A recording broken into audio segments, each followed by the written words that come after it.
Здравствуйте, мои друзья! Сегодня мы с вами приготовим очень вкусное печенье. Будет оно с орехами пекан и халвой. Готовится очень просто. Для теста нам понадобится 260 граммов муки. Просеиваем муку в миску. Добавляем щепотку соли, 50 граммов сахарной пудры. Все размешиваем. И в сухую смесь добавляем 150 граммов мягкого сливочного масла, нарезанного на кубики. И все перетираем в крошку. Пошаговый рецепт и в граммах, и в стаканах вы сможете прочитать в описании под видео. Вот такая влажная крошка у нас получилась. Добавляем одно яйцо и замешиваем тесто. Тесто должно получиться мягким и не липнуть к кругам. В этом рецепте я пользуюсь стаканом объемом 250 мл. Посмотрите, какое у нас тесто получилось. Форма у меня квадратная, разъемная, размером 27 на 27 сантиметров.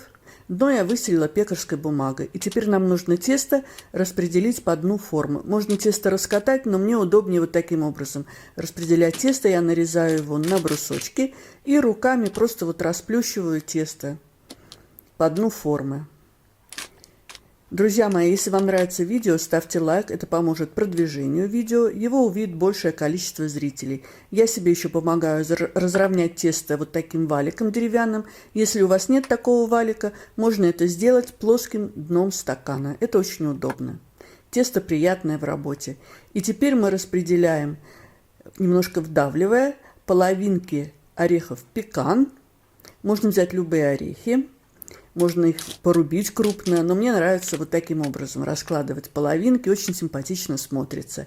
И у меня 2 упаковки по 100 грамм кунжутной халвы. Просто руками вот так крошу сверху на орехи, на тесто, халву. И теперь нам нужно все сверху полить 2-3 столовыми ложками меда.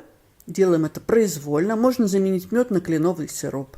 Духовка у меня заранее разогрета на 180 градусов, режим вверх-вниз.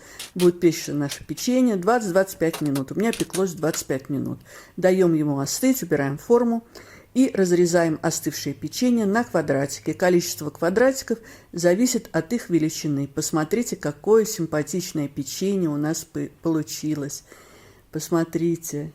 Ну что, будем пробовать. Друзья мои, приготовьте. Чаепитие с этим печеньем будет волшебным.